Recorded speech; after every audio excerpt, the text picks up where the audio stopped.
Welcome back to Sonu చోటు cookings and blogs. ఇప్పుడు నేను నాటు రవ్వ దలియా చేస్తున్నాను. హిందీలో దలియా అంటారు, తెలుగులో కిచిడి అంటారు. నాటు రవ్వ కిచిడి చేస్తున్నాను. ఇప్పుడు ఈ కప్పుతోటి ఒక 2 కప్పుల నాటు రవ్వ తీసుకొని వేంపిన, చూడండి మంచిగా కలర్ వచ్చే వరకు వేంపి పెట్టిన. వేంపే ముందు ఫస్ట్ పెసరపప్పు నానబెట్టుకోవాలి. ఒక హాఫ్ కప్పు, నేను కప్పు ఉంచిన కదా ఆ కప్పులో హాఫ్ కప్పుతో హాఫ్ కప్పు పెసరపప్పు నానబెట్టిన. ఒక బౌల్లో తీసుకొని నాటు రవ్వ కుక్కర్లో చేస్తున్నా నేను. దలియా కోసం 2 ఆలుగడ్డలు ఇట్లా చిన్న చిన్న కట్ చేసి వాటర్లో వేసిన, 2 టమాటాలు, కొత్తిమీర, పుదీనా, ఆనియన్, పచ్చిమిర్చి, కరివేపాకు, బగారాకు, దాల్చిన చెక్క, లవంగ, ఇలాచి. కుక్కర్ వేడైంది. ఇప్పుడైతే 2 పావుల ఆయిల్ వేస్తున్నా. ఒక చెంచాడు నెయ్యి. ఆయిల్ వేడైన తర్వాత జీలకర్ర, ఆవాలు, దినుసులు,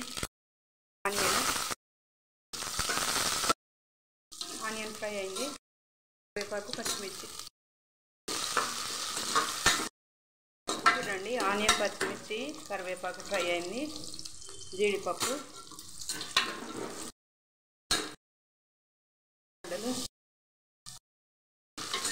ఆలుగడ్డ ముక్కలు వేసిన తర్వాత కొంచెం ఆయిల్లో కలుపుకోవాలి. ఇలా కలిపిన తర్వాత ఒక 2 నిమిషాలు మూత పెట్టి ఉడికించుకోవాలి. 2 నిమిషాల తర్వాత చూద్దాం. చూడండి కొంచెం ఫ్రై అయింది. ఆలు నానబెట్టిన పెసరపప్పు వేయాలి. పెసరపప్పు హాఫ్ కప్పు తీసుకుంటే క్వాంటిటీ ఎక్కువ పెరుగుతుంది. నానిన తర్వాత 1 కప్ అవుతుంది, అందుకని హాఫ్ కప్పు తీసుకోవాలి. ఇలా పెసరపప్పు ఆయిల్లో కలుపుకున్న తర్వాత టమాటా, కొత్తిమీర, పుదీనా, వేసుకొని కలుపుకొని పసుపు వేయాలి. సాల్ట్ ఇప్పుడు వేయాలి, సాల్ట్ సరిపడా, కారం.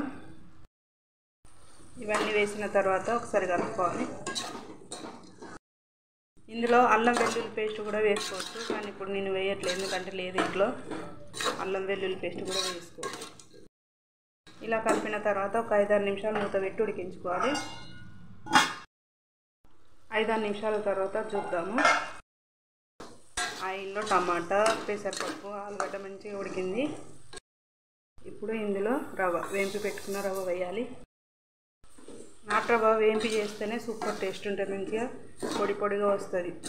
లేకపోతే ముద్దలు ముద్దలు బంక సాగుతుంది ఈ దలియా. ఈ నాటు రవ్వ వేసిన తర్వాత ఇలా కలుపుకోవాలి. ఇప్పుడు ఇలా కలిపిన తర్వాత వాటర్ వేయాలి. వాటరు ఈ గ్లాస్ తోటి 2 గ్లాసుల రవ్వ తీసుకున్నా కదా, 6 గ్లాసుల వాటర్ వేయాలి. 1 గ్లాసుకు 3 గ్లాసుల వాటరు.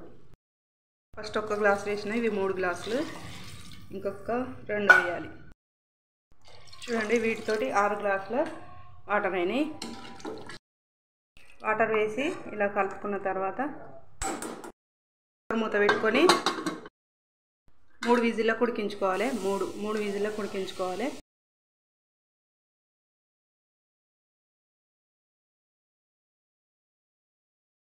మూడు విజిల్లకు ఉడికింది. ఇప్పుడైతే 3 విజిల్ అయిన తర్వాత 10 నిమిషాల తర్వాత అయితే తీస్తున్నాను, వెంబట తీయకూడదు. వావ్, చూడండి మంచిగా ఉడికింది దలియా నాటు రవ్వ కిచిడి. చూడండి ఎలా పొడి పొడిగా ఉందో. వేంపితే పొడి పొడిగా వస్తుంది, వేంపకపోతే ముద్ద ముద్ద ఉంటుంది, బంక సాగుతుంది. ఈ వీడియో నచ్చితే లైక్ చేయండి, షేర్ చేయండి, కామెంట్ చేయండి, సబ్స్క్రైబ్ చేసుకోండి. ఇప్పుడైతే దలియా టేస్ట్ చూస్తున్నాడు మా అబ్బాయి. ఆలు అంటే ఇష్టమైనది పెద్ద అబ్బాయికి.